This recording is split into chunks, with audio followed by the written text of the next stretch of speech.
Hello बच्चों, आज की वीडियो में हम करेंगे कक्षा 12वीं के हिंदी के क्वेश्चन पेपर को डिस्कस।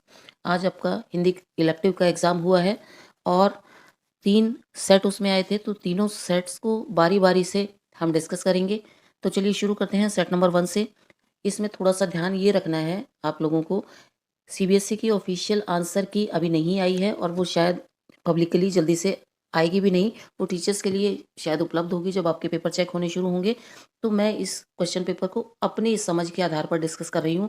आप ये मान कर चल सकते हैं एक आधा क्वेश्चन ऐसा हो सकता है कि मेरा सोचना कुछ और हो और सीबीएसई ने उसका आंसर कुछ और सेट किया हुआ हो। तो ये बात आपको ध्यान में रखनी है।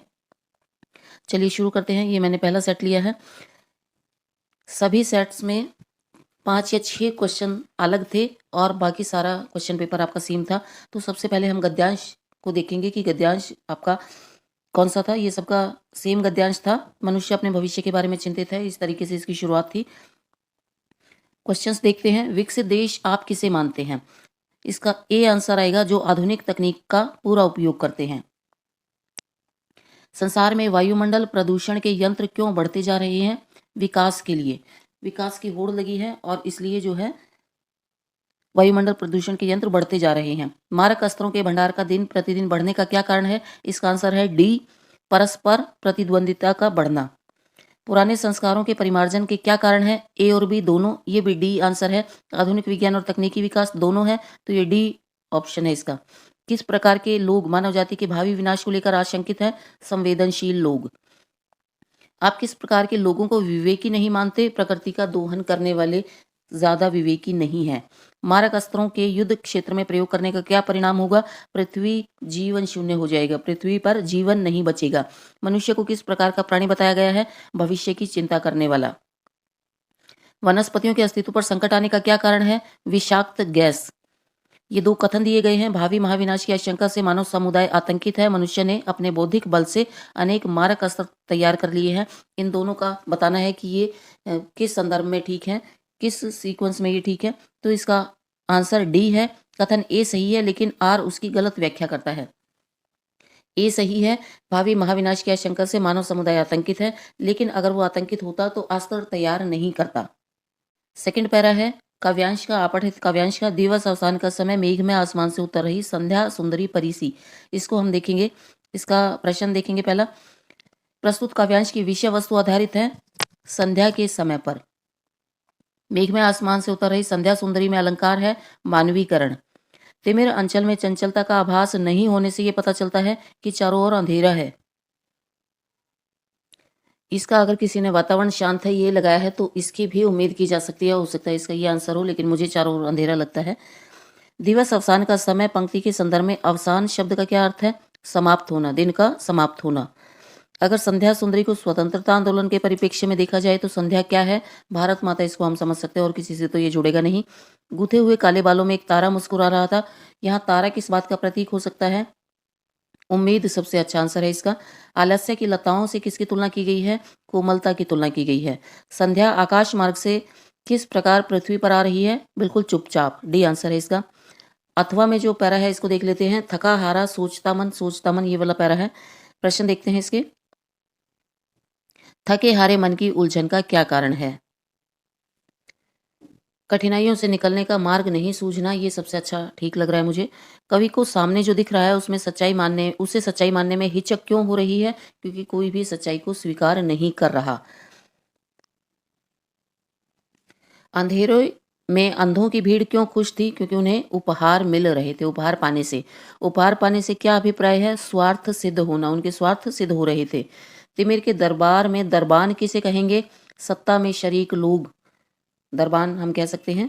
सूरज से किसकी तुलना की गई है? ये समाज हो सकता है, क्योंकि व्यक्ति और मनुष्य तो एक ही अर्थ में जाएंगे, तो समाज हम इसको मान सकते हैं। अंधेरे में अंधेरे से का क्या तात्पर्य है? अन्याय इसका आंसर है। सत्य के संघर्ष में रोशनी क्यों हारे? पंक्ति में रोशनी किस बात का प्रतीक है? ये उम्मीद का प्रतीक है। तो ये दोनों जो पैरा हैं ये मैंने अपने विवेक के आधार पर आपको इनके आंसर बताए हैं। एक दो क्वेश्चन ऊपर नीचे इसमें हो सकता है। थर्ड क्वेश्चन देखते हैं। ये भी सबका सेम है। टी राजीव के खेल संबंधी समाचार पर प्रश्न खड़ा करना उचित नहीं है। इस कथन से पता चलता है कि वे एक विशेष संवाददाता हैं।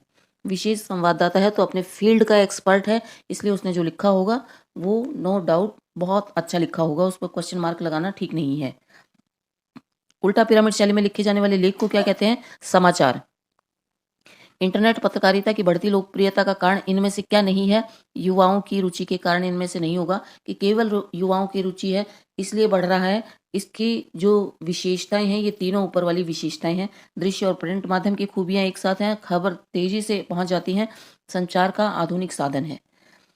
अगला क्वेश्चन, सार्वजनिक तौर पर उपलब्ध साक्ष्यों की गहरी छानबीन करना विशेष रिपोर्ट के किस अंश में आता है? इन डेप्थ रिपोर्ट में आता है। लेखक के वैचारिक रुझान के अंतर्गत लिखे जाने वाले कॉलम को क्या कहते हैं? स्तंभ लेखन कहते हैं। अगला क्वेश्चन देखते हैं, फोर्थ क्वेश्चन, ये भी सबका सेम है। यह है दीप अकेला स्नेह भरा। इस वाले पैरा में से आपको जो है पठित पद्यांश में से आपको क्वेश्चन आंसर अटेम्प्ट करने थे। दीप किसका प्रतीक है? व्यक्ति का प्रतीक है। पंक्ति किसका प्रतीक है? पंक्ति जो है समष्टि का प्रतीक है। समष्टि जो है समाज को बोला गया है। पंडुबा से आप क्या समझते हैं? पंडुबा जो है गोताखोर को कहा गया है। दीप का पंक्ति में विलय का क्या भाव है? ये ए आना चाहिए, दीप की सत्ता का सार्वभौमिकरण। अगला क्वेश्चन, दीप रूपी कामधेनु द्वारा प्रदत्त अमृत तुल्य पवित्र दूध के समान है। दीप कठिन से कठिन परिस्थितियों पर विजय पा आगे बढ़ने की क्षमता रखता है। समाज दीप की प्रशंसा में सुंदर सुंदर गीतों की रचना करता है। इनमें से ग जो है उल्टा लिखा हुआ है, समाज रचना नहीं करता, दीप रचना करता है। ये इस तरीके से होना चाहिए था। तो क और ख इसमें दोनों ठीक है, सी इसका आंसर होना चाहिए। समीधा शब्द का क्या अर्थ हो सकता है? समीधा होती है हवन की सामग्री जिससे अग्नि को जलाया जाता है। तो यहाँ क्रांतिकारी विचार सबसे अच्छा ऑप्शन मुझे लग रहा है समीधा के लिए। अगला क्वेश्चन, फिफ्थ क्वेश्चन, मिल मालिक वाला 4 हाथ वाले चैप्टर में से लिया गया है। क्वेश्चन देखते हैं, मिल मालिक के दिमाग में अजीब अजीब ख्याल क्यों आया करते थे? मजदूरी बचाने के लिए आया करते थे। शुरू के जो उसके ख्याल शुरू होते हैं, उसके बाद वो ख्याल कहाँ पर जाकर रुकते हैं कि मजदूर भी वो अपनी उसमें मिल में पैदा कर लेगा तो मजदूरी नहीं देनी पड़ेगी। गद्यांश पढ़कर मिल मालिकों के बारे में कहा जा सकता है कि वो मुनाफाखोर था। अपने मुनाफे के बारे में उसको चिंता थी, बाकी किसी और के बारे में उसको चिंता नहीं थी। वैज्ञानिकों का नौकर हो जाना कथन से निष्कर्ष निकलता है कि वो स्वतंत्र शोध से वंचित रह गए। मजदूरों के 4 हाथ होने की बात मिल मालिक के दिमाग में आने का क्या अर्थ है? कम समय में अधिक काम करना चाहता था, तो डी इसका आंसर है। इस गद्यांश में पूंजीपतियों के किस रूप का पर्दाफाश हुआ है? शोषक। यह गद्यांश किस लघु कथा का अंश है? 4 हाथ। क्वेश्चन नंबर 6 यह अंतराल में से है। सूरदास की झोंपड़ी पाठ के संदर्भ में निम्नलिखित कथनों पर विचार कीजिए। हमें बताना है गलत कौन सा है। तो ग और घ दोनों गलत हैं, तो इसका सी आंसर है। सूरदास ने जगधर की पत्नी की मदद की और भैरव से दुश्मनी थी। ये दोनों विचार गलत हैं। अगला क्वेश्चन देखते हैं, अपना मालवा खाओ जाड़ू सभ्यता में उजाड़ की अब सभ्यता किसे कहा गया है? औद्योगिक सभ्यता को। डी आंसर है इसका। देवी का फूल कौन है? गुड़हल। बिस्कोहर की माटी पाठ किस शैली में लिखा गया है? आत्मकथात्मक शैली में लिखा गया है। सूरदास के चरित्र से हमें क्या सीखने का अवसर मिलता है? दृढ़ता। निम्नलिखित दिए गए 3 शीर्षकों में से एक शीर्षक पर रचनात्मक लेख लिखना है। वर्षा का बदलता चक्र, हमारे सामाजिक त्योहार, फुटबॉल का मैच। ये ए सेट वाले तीनों रचनात्मक लेखन, बाकी 2 सेट वालों से थोड़े से मुश्किल हैं। वर्षा का बदलता चक्र में जो मालवा वाले चैप्टर में हम डिस्कस कर चुके हैं कि किस वजह से वर्षा का चक्र गड़बड़ गया है और बारिश अब उतनी ज़्यादा क्यों नहीं होती जितनी पहले होती थी, वो वाली टेक्निकल चीज़ें लिख सकते हैं। हमारे सामाजिक त्योहार, इसमें सामाजिक त्योहारों का महत्व लिखना था कि क्यों ज़रूरी है। वो हमारी संस्कृति को, कल्चर को बचाए रखने के लिए, हमारी परंपराओं को जीवित रखने के लिए, ये वाली चीज़ें। फिर किसी एक सामाजिक त्यौहार का जिक्र भी कर सकते थे। फुटबॉल का एक मैच जिसको आपने देखा हो या भाग लिया हो, इसको हम बहुत ज़्यादा डिटेल में डिस्कस नहीं करेंगे। आई होप सारे बच्चों ने इसको अपने हिसाब से लिख दिया होगा। अगला क्वेश्चन देखते हैं, ये भी सबका सेम है, ये अभिव्यक्ति और माध्यम में से है। कविता के मूल में संवेदना है कैसे? अब इसमें हमें बताना है कि कविता का जो एक तत्व है जिसमें भाव है, तो वो भाव जो है वो सबसे मुख्य तत्व है। कविता के 5-6 तत्व हमने डिस्कस किए थे, तो भाव और संवेदना उसका मुख्य तत्व कैसे है, हमें ये बताना था। कविता जो है अपने भावों को अभिव्यक्त करने का सबसे अच्छा माध्यम है और सबसे सुंदर माध्यम है। बाकी सब की तुलना में कहानी है, नाटक है, लेख है, उन सब की तुलना में कविता के माध्यम से भावों को और अच्छे तरीके से, सबसे अच्छे तरीके से प्रकट किया जा सकता है। ये वाली चीज़ हमें लिखनी थी। नाटक के मंच निर्देश हमेशा वर्तमान काल में ही संयोजित क्यों होते हैं? ये क्वेश्चन है नाटक में समय का बंधन। उसको हमें लिखना है कि नाटक हमेशा वर्तमान में क्यों लिखा जाता है, उसके डायलॉग वर्तमान में क्यों होते हैं, क्योंकि वो लाइव चल रहा होता है दर्शकों के सामने, इसलिए उसे वर्तमान में ही लिखना पड़ता है। भूत और भविष्य में उसके डायलॉग नहीं हो सकते। कथानक कहानी का एक प्रारंभिक नक्शा क्यों होता है? कथानक कहानी का एक छोटा रूप है। ये उसका शुरुआती नक्शा होता है, प्रारंभिक नक्शा। जैसे एक बिल्डिंग को बनाने से पहले हमारे दिमाग में आइडिया होता है कि कहाँ कौन सा कमरा बनेगा, कहाँ रसोई बनेगी। इस तरीके से पूरी एक कहानी लिखने से पहले एक आइडिया होता है दिमाग में कि किस टॉपिक पर हमें कहानी लिखनी है। तो वो छोटा सा आइडिया उसको बढ़ाते बढ़ाते लेखक जो है पूरी कहानी की शक्ल देता है। तो ये हमें कथानक का महत्व बताना था कि कथानक का क्या महत्व है और क्या होता है। क्वेश्चन नंबर 9 ये भी सबका सेम है। समाचार लेखन की शैली को स्पष्ट कीजिए। समाचार लेखन की शैली उल्टा पिरामिड शैली है। वो उल्टा त्रिभुज आपको बना देना था, इसके 3 पार्ट करके इंट्रो, मुखड़ा, मेन बॉडी और समापन। उसको हमें डिटेल में, क्योंकि 3 नंबर का है तो उसको हमें डिटेल में डिस्कस करना था। फीचर लेखन की प्रचलित शैली कौन सी है? फीचर की विशेषताओं का उल्लेख कीजिए। फीचर लेखन की कोई पर्टिकुलर शैली नहीं है, जैसी समाचार लेखन की है उल्टा पिरामिड। फीचर की कोई पर्टिकुलर शैली नहीं है। केवल उल्टा पिरामिड में फीचर नहीं लिखा जाता, बाकी किसी भी शैली में लिख सकते हैं। कथात्मक लिख सकते हैं, लेख के रूप में उसको लिख सकते हैं, निबंध के रूप में उसको लिख सकते हैं। उसके बाद फीचर की विशेषताएं बता देनी है कि भाषा सरल है, रोचक, मनोरंजक, चित्रों का प्रयोग हो गया, लेखक अपने विचार डाल सकता है, उसमें कोई सूचना देनी भी ज़रूरी होती है। ये सारी विशेषताएं आपको लिखनी थी। क्वेश्चन नंबर 10 ये भी सबका सेम है। 12मासा पाठ के आधार पर पूस मास में रानी नागमती की विरह दशा का वर्णन कीजिए। पूस मास सेकंड आपका पैरा है बुक में, उसमें हमें बताया गया है कि सर्दी बढ़ने लगती है। ऐसा लगता है मानो बिस्तर में हिमालय उतर आया है और रानी की दशा जो है और ज़्यादा दुखी होती जाती है। और इसमें वो वाली चीज़ें भी आएंगी, वो बाज और कबूतरी वाली, खुआ चकवी वाली, और सारा रक्त सूख गया है, मांस गल गया है, हड्डियां शंख हो गई हैं। और अब वो अगर बहुत जल्दी से राजा वापस नहीं आए तो उनको जो है उनकी डेड बॉडी ही मिलेगी, क्योंकि सारस के पक्षी की तरह से अगर सारस का पक्षी जोड़े में रहता है, अगर एक अलग हो जाए तो दूसरा जो है तुरंत ही मर जाता है। तो ये वो वाला पैरा इसमें डिस्कस करना था। सरोज स्मृति कविता का प्रतिपाद्य लिखिए। प्रतिपाद्य का मतलब मुख्य भाव, किस मेन टॉपिक को लेकर के ये लिखी गई है। तो हमें बता देना था कि कवि की पुत्री का निधन हो गया, उसकी मृत्यु होने के बाद उसकी याद में उसने ये कविता लिखी है, और हमारे सिलेबस में जो कविता है का अंश है वो उसके विवाह से जुड़ा हुआ है और उसके बाद उसकी मृत्यु से जुड़ा हुआ है। एक तरीके से इसमें हमें कविता का सार लिखना था। देवसेना का गीत कविता से हमें क्या शिक्षा मिलती है? ऐसे वाला क्वेश्चन तो हमने सोचा नहीं था कि इस वाले में से भी हमें शिक्षा मिलने वाला क्वेश्चन आ सकता है। लेकिन अगर शिक्षा की बात करें तो देवसेना सारी उम्र संघर्ष करती है, तो ये हम कह सकते हैं कि हमें जब तक जीवन है संघर्ष करते रहना चाहिए। उसके बाद शिक्षा वाला क्वेश्चन जो कवि ने आशा को बावली कहा है उससे हम जोड़ सकते हैं कि एक गलत व्यक्ति से उसने आशा लगाए रखी और उस आशा ने उसका पूरा जीवन बर्बाद कर दिया। इस टॉपिक को लेकर के हम लिख सकते हैं कि हमें कुछ गलत उम्मीदें नहीं पालनी चाहिए, या गलत व्यक्तियों से हमें जीवन में उम्मीदें नहीं रखनी चाहिए, उससे हमारा पूरा जीवन बर्बाद हो सकता है। स्कंदगुप्त के संदर्भ में देखें तो हम ये कह सकते हैं कि व्यक्तियों को हमें पहचानने की अंतर्दृष्टि होनी चाहिए। यानी स्कंदगुप्त अगर समय पर देवसेना के प्रेम को समझ जाता, उसका महत्व जान जाता, उसको समझ आ जाता कि देवसेना का प्रेम सच्चा प्रेम है, अगर वो उसकी मदद कर देता तो स्थिति शायद दूसरी होती। तो हमें जो है सच्चे प्रेम को इग्नोर नहीं करना चाहिए। ये वाली बात भी आप इसमें ऐड कर सकते हैं कि ये भी हमें शिक्षा मिलती है। क्वेश्चन नंबर 11 से हमारे क्वेश्चन जो हैं बाद वाले सारे अलग हो जाएंगे। तो अभी हम सेट ए डिस्कस कर रहे हैं, उसके बाद सेट बी और सी, सेकंड और थर्ड सेट बी डिस्कस करेंगे। काव्यांश की सप्रसंग व्याख्या ये था जो है बनारस वाले कविता में से, और लेखक हैं इसके केदारनाथ सिंह।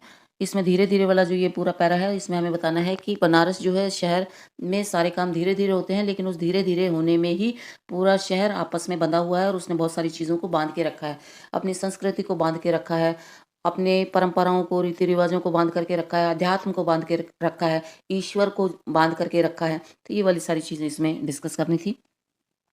दूसरा पैरा है विद्यापति के पद में से। तो ये पहला पद है, इसमें है श्री कृष्ण जी जो है मथुरा चले गए हैं और पीछे से नायिका जो है वो बहुत दुखी है, वो उनकी वेट करती है कि वो सावन महीने में भी नहीं आए, और सबके पति जो है वापस आ गए हैं और अब उसका जीवन जो है बहुत कठिन हो गया है। वो अकेली अब इस घर में नहीं रह सकती क्योंकि उनका मन जो है श्री कृष्ण अपने साथ ले गए हैं। ये वाला इसमें हमें डिस्कस करना था। भाषा इसकी मैथिली है। अब है प्रेमघन की छाया स्मृति पाठ के संदर्भ में लिखिए कि रामचंद्र शुक्ल के मन में चौधरी साहब को देखने की उत्कंठा को अनुमान लगाने की बात क्यों कही गई होगी। इसमें जब हमने चैप्टर पढ़ा था तो मैंने आपको भारतेंदु और रामचंद्र शुक्ल का कनेक्शन बताया था और भारतेंदु और प्रेमघन का कनेक्शन बताया था। प्रेमघन जो थे भारतेंदु मंडल के कवि थे और रामचंद्र शुक्ल जो है भारतेंदु से बहुत अधिक प्रभावित थे, क्योंकि वो कंफ्यूज थे भारतेंदु में और हरिश्चंद्र में। तो इस वजह से जब कवि लेखक रामचंद्र शुक्ल को पता चलता है, उसके पिता की बदली जो है मिर्ज़ापुर में हो जाती है, और जब लेखक को पता चलता है कि मिर्ज़ापुर में भारतेंदु मंडल का कोई कवि रहता है, तो वो बहुत उत्सुक हो गए प्रेमघन से मिलने के लिए। ये वाला कनेक्शन इसमें हमें डिस्कस करना था। सुमरिनी के मन के पाठ के आधार पर बताइए कि बालक बच गया, ऐसा क्यों कहा गया है। तो ये तो सबसे आसान क्वेश्चन मुझे लगता है इस पूरे क्वेश्चन पेपर में, यही सबसे आसान क्वेश्चन है कि कैसे बच्चे को घेर करके सवाल पूछे जाते हैं और बाद में जब उसको इनाम दिया जाता है तो वो लड्डू मांगता है, तो लेखक इस निष्कर्ष पर पहुंचता है कि उसके अंदर अभी भी बचपन जीवित है। बड़ी बहुरिया का संवाद का प्रत्येक शब्द हरगोविंद के मन में कांटे की तरह क्यों चुभ रहा था। अब हमें संवादिया पाठ के आधार पर बताना है कि वो संवाद जो था इतना सेंसिटिव था, उसमें इतना दुख भरा हुआ था, इतनी पीड़ा थी। पूरी उम्र उसने जो है बड़ी हवेली की बड़ी बहुरिया के रूप में गुजारी, लेकिन एंड मोमेंट पर जो है वो अपना धैर्य खो देती है और अपने मायके जाने का डिसीजन लेती है। ये डिसीजन भी उसका बहुत कष्टकारी था, वो जाना नहीं चाहती थी, लेकिन उसके पास कोई ऑप्शन नहीं था, इसलिए संदेश जो है इतना दुख भरा था। और हरगोविंद भी ये सोचता है कि कितने ये दुखी औरत है और इसको जो है मिलकर के पूरा गांव और उसके देवर संभाल नहीं पा रहे हैं और इसकी मदद नहीं कर पा रहे हैं। क्वेश्चन नंबर 13 ये सबका अलग है, इस सेट में है। ये गांधी, नेहरू और यासिर अराफात वाले चैप्टर से है। लेखक हैं भीष्म साहनी और ये जो पैरा यहाँ दिया गया है वो गांधी वाले प्रसंग से है। इसमें बहुत ज़्यादा इसमें एक्सप्लेनेशन की नीड नहीं है। इसमें हमें ये बता देना है कि लेखक सेवाग्राम क्यों गया था, उसका क्या उद्देश्य था, और फिर जब वो चला गया तो उसने इन लोगों को यहाँ देखा। तो वो वाली चीज़ हम अपनी तरफ से ऐड कर सकते हैं कि लेखक सेवाग्राम क्यों गया था। अगला क्वेश्चन, लास्ट क्वेश्चन इस क्वेश्चन पेपर का। सूरदास की झोंपड़ी पाठ में सूरदास की लाचारी और संघर्ष के साथ उसकी जिजीविषा का चित्रण हुआ है, अपने शब्दों में बताइए। इसमें हमें बताना है सूरदास की लाचारी, संघर्ष और जिजीविषा। लाचारी क्या है कि वो अंधा है, बाकी नॉर्मल लोगों की तरह से मेहनत वाला काम, मजदूरी वाला काम और कोई प्रोडक्टिव काम वो नहीं कर सकता, ये उसकी लाचारी है। संघर्ष क्या है, अंधा है फिर भी उसको जीवन तो जीना ही है, और खुद का नहीं, वो एक अनाथ बच्चे को अपने साथ रखता है, उसका भी पेट भरता है, तो ये उसका संघर्ष है। संघर्ष में हम उसका वो भी बता देंगे कि वो बचत भी करता है, गांव वालों के लिए उसको कुआं खुदवाना है, अपने खुद के पर्सनल 2 काम भी हैं, लेकिन समाज हित के काम भी उसको करने हैं, उनके लिए वो भीख मांग कर भी बचत करता है, ये उसका संघर्ष है। जिजीविषा क्या होती है, जीवन जीने की इच्छा। इसमें क्या आएगा, झोंपड़ी उसकी जला दी गई है, फिर भी वो दोबारा से झोंपड़ी बनाने के लिए उठ खड़ा होता है। तकनीकी और प्रौद्योगिकी विकास से ग्रामीण जीवन की संस्कृति कैसे नष्ट हो रही है, अपना मालवा खाऊ झाड़ू सभ्यता में पाठ के आधार पर अपने शब्दों में लिखिए। मालवा वाला जो चैप्टर है उसमें ग्रामीण संस्कृति और सभ्यता का कहीं डायरेक्ट जिक्र नहीं है, तो ये थोड़ा सा ऐसा क्वेश्चन है जिसको आप अपने आधार पर लिख सकते हैं, क्योंकि उसमें पर्यावरण के विनाश का जिक्र किया गया है, नदियाँ कैसे प्रदूषित हो रही हैं, उन चीज़ों का जिक्र किया गया है। तो हम इसमें यही बता सकते हैं कि उद्योग धंधों ने जब से आधुनिकीकरण आया है, गाँवों को नष्ट करने में क्या भूमिका निभाई है। गाँव में लोग जो हैं हाथ से काम करना पसंद करते थे, हाथ के कारीगर थे, लेकिन जब से मशीनें लग गई हैं, तो मशीनों से जो सामान बनता है वो सस्ता होता है, टिकाऊ होता है, सुंदर होता है। तो लोग जो है हाथ के काम की वैल्यू थोड़ी-सी उनकी कम हो गई है, उनको कोई नहीं खरीदना चाहता, वो महँगी चीज़ें होती हैं, इसलिए जो है हाथ के कारीगर जो हैं गाँव में रहते हैं और इस तरीके का काम करते हैं, वो उनका सर्वाइवल जो है मुश्किल हो गया है, उनका जीवन जीना थोड़ा-सा मुश्किल हो गया है, तो उद्योगों ने इस तरीके से उनको नष्ट कर दिया है। इसी तरीके से और कई सारी चीज़ें आ जाएँगी। ये हमारा सेकंड सेट है, इसमें हम देखते हैं रचनात्मक लेखन कौन-कौन से हैं। मध्य अवकाश के समय स्कूल की कैंटीन के बाहर का दृश्य, ये बड़ा आसान सा है, किसी भी कैंटीन के बाहर या रिसेस में अगर कोई स्कूल में कैंटीन है उसका हमें ज़िक्र करना है। त्योहार के अवसर पर बाज़ारों में बढ़ती भीड़, इसका सबने एक्सपीरियंस किया है अच्छे से। जब मज़दूर की लॉटरी निकली, इसमें कल्पना को विस्तार दिया जा सकता है, इसको ट्विस्ट के साथ लिखा जा सकता है, तो इसको हम बहुत ज़्यादा डिटेल में डिस्कस नहीं करेंगे। सप्रसंग व्याख्या के लिए ये कार्नेलिया के गीत में से है आपका पहला पैरा। कार्नेलिया का गीत, इसमें बरसाती आंखों के बादल भारत के लोगों को और लहरें आकर के टकराती हैं, तो ये भारत के भूगोल के बारे में है। और उसके बाद लास्ट की 2 लाइनों में जो है, उषा नाम की औरत है और सर पर घड़ा भर करके लाती है और लुढ़का देती है और दिन निकल आता है। ये वाला सारा मानवीकरण अलंकार कार्नेलिया का गीत जयशंकर प्रसाद राइटर हैं। दूसरा है पद में से, ये जो है तुलसीदास इसके कवि हैं और कौशल्या की दशा का वर्णन किया गया है कि राम चले गए हैं, वो वापस किसी भी हाल में नहीं आएंगे। तो कौशल्या जो है ट्राई करती है, हो सकता है वो घोड़े की दशा को सुन करके आ जाएं, क्योंकि घोड़ा उनको बहुत प्रिय था। तो ये उसमें से आएगा और भाषा इसकी ब्रज है। क्वेश्चन देखते हैं, क्वेश्चन नंबर 12। ये भी सबका अलग है। साझा लघु कथा में हाथी गांव के प्रभुत्वशाली वर्ग का प्रतिनिधित्व करता है, बताना है हमें। इसमें हमें ये बताना है कि हाथी ही गांव में सबसे ज़्यादा शक्तिशाली था, ये हमें सिद्ध करना है। तो कैसे शक्तिशाली था? सबसे पहले तो वो किसान को जो है अपनी बातों में बहला फुसला करके उसको तैयार कर लेता है। किसान तैयार हो जाता है, इसका ये मतलब है कि किसान के पास और कोई ऑप्शन नहीं था, उसको मानना ही पड़ता है। दूसरा, छोटे जानवरों को वो सिर्फ एक धमकी से हड़का देता है कि ये मेरा खेत है और मेरी फसल है, तुम इससे दूर रहो। तो छोटे जानवर उसके पास नहीं आते, उसके खेत के आसपास नहीं भटकते। तो इससे पता लगता है कि वो शक्तिशाली था। तीसरा, हम इसमें वो जिक्र कर सकते हैं जैसे जिस तरीके से उसने फसल को आधा आधा बांटा, किसी ने भी विरोध नहीं किया, किसी ने किसान की हेल्प नहीं की, कोई साथ में नहीं आया, यानी सब गांव वाले हाथी से डरते थे, वो सबसे ज़्यादा ताकतवर था। ये 2-3 चीज़ हम अपने हिसाब से लिख सकते हैं।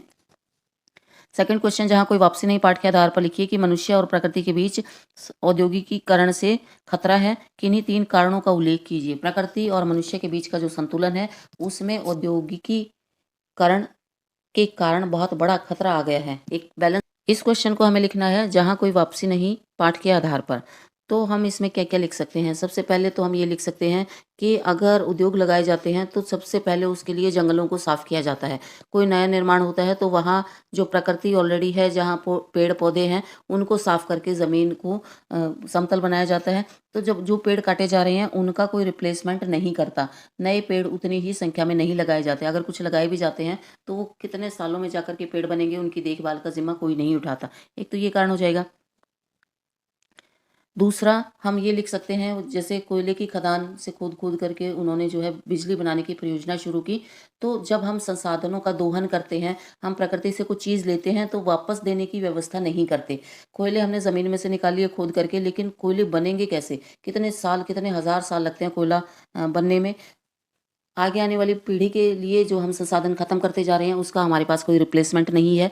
तीसरा, इसमें हम ये लिख सकते हैं कि उद्योगों के कारण जो पर्यावरण में प्रदूषण फैल रहा है, वो संतुलन को सबसे ज़्यादा बिगाड़ रहा है। तो ये 2-3 चीज़ें लिख सकते हैं हम। अगला है, कुटज अपने मन पर सवारी करता है, मन को अपने पर सवार नहीं होने देता। इसमें हमें ये बताना है, जैसे कुटज की विशेषताएं बहुत सारी बताने के बाद फिर ये आता है कि कुटज मनुष्य को क्या प्रेरणा देता है। तो कुटज मनुष्य को प्रेरणा देता है कि जैसे भी रहो, हर हाल में खुश रहो, मस्त रहो, किसी के सामने मत झुको, क्योंकि वो पहाड़ों में अकेला खिला रहता है। तो इसके बाद ये आता है कि वो अपने मन पर सवारी करता है, अपने मन को अपने ऊपर सवार नहीं होने देता। ये एंड का निष्कर्ष है लेखक का कि वो इतना खुश कैसे है, पहाड़ों में रह करके, अकेला रह करके भी इतना खुश कैसे है। वो इसलिए खुश है क्योंकि वो अपने मन पर सवारी करता है, मन को अपने ऊपर हावी नहीं होने देता। यानी लेखक जो है आदमी के लिए, मनुष्यों के लिए संदेश देना चाह रहे हैं कि मनुष्य कब खुश हो सकता है, जब उसका मन उसके कंट्रोल में हो। अगर मन वश में नहीं है तो मन बहुत सारी चीज़ों के पीछे भागता रहेगा, और जितनी चीज़ों के पीछे भागता रहेगा हम उतने ही दुखी रहेंगे। लेकिन अगर मन को वश में करना सीख लिया तो हम खुश रह सकते हैं। ये इसमें डिस्कस हो जाएगा। अगला है सप्रसंग व्याख्या गद्यांश की। ये गद्यांश लिया गया है दूसरा देवदास चैप्टर में से, और ये उस समय का वर्णन है जब संभव जो है केबल कार में बैठ करके ऊपर मनसा देवी परिसर में जाता है।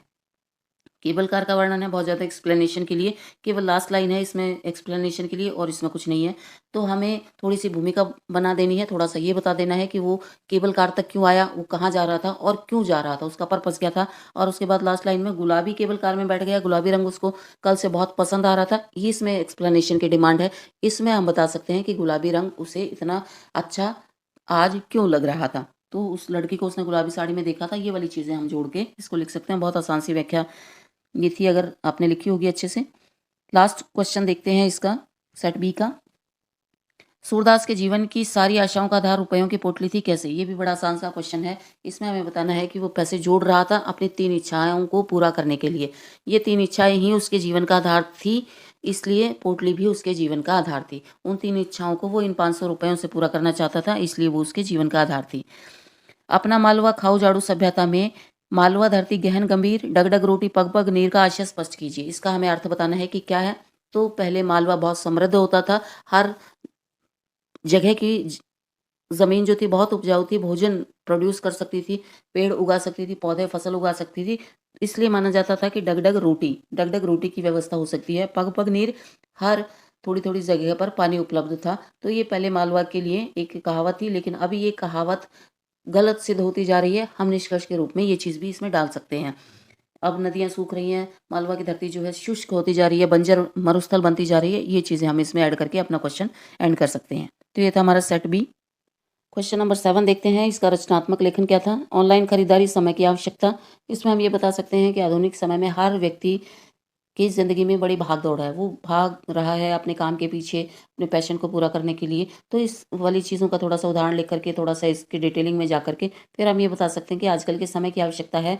ये भी लोगों ने एक कारोबार बना लिया है ऑनलाइन घर पर डिलीवरी करने का। तो ये उनका जब बिज़नेस चल निकला है, तो लोग भी जो है घर बैठे ही ऐसा सामान मँगा सकते हैं।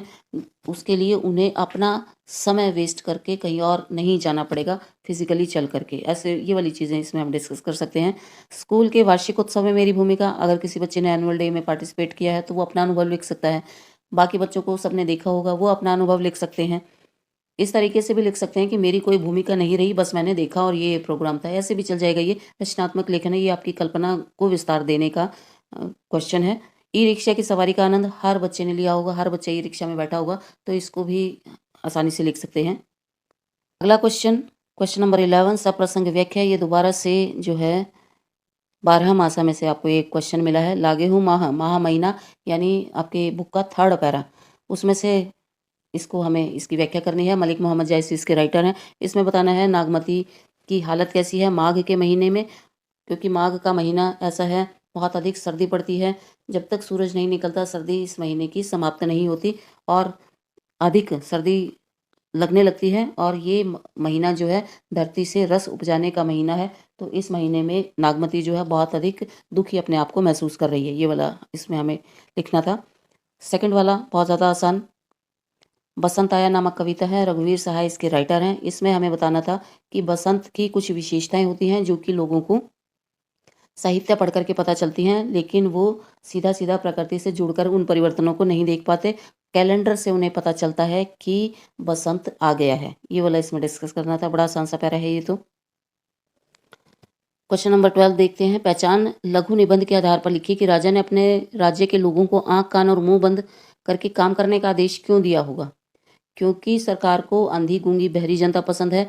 सरकार अपना काम अच्छे से करती रहे, अपना पेट भरने वाला, शोषण करने वाला, धन इकट्ठा करने वाला काम, शक्ति इकट्ठा करने वाला काम अच्छे से करता रहे, अपना पूरा होल्ड रखे, तानाशाह बनी रहे, उसके कामों का कोई विरोध ना करे, उसके बारे में कोई गलत ना बोले और उसके बारे में कोई गलत ना सुने। तो ऐसी वाली जनता को वो पसंद करते हैं। ये लिख सकते थे हम। जहाँ कोई वापसी नहीं, पाठ से ली गई पंक्ति, कभी कभी किसी इलाके की संपदा उसका अभिशाप बन जाती है।